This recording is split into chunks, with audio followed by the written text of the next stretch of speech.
سفر پر نکلتا ہے تو سفر کے دوران بعض دفعہ آدمی سے نمازیں کسی وجہ سے قضا ہو جائیں،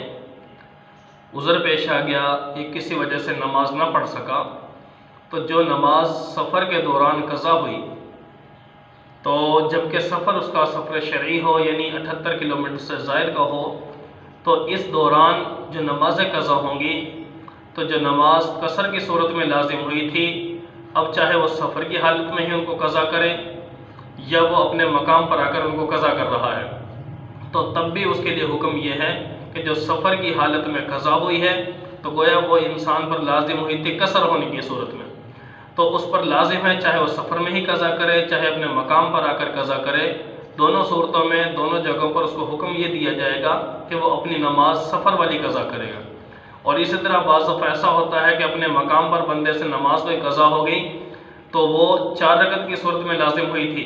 تو جب سفر میں جائے گا تو سفر میں اگر اس کو فرصت اور موقع مل رہا ہے کہ وہ اپنی نماز کو قضا کر لے تو اس کو پابند کیا جائے گا اس بات کا کہ اپنی نماز 4 رکعت کی صورت میں ہی ادا کرے۔ تو خلاصہ یہ نکلا بات کا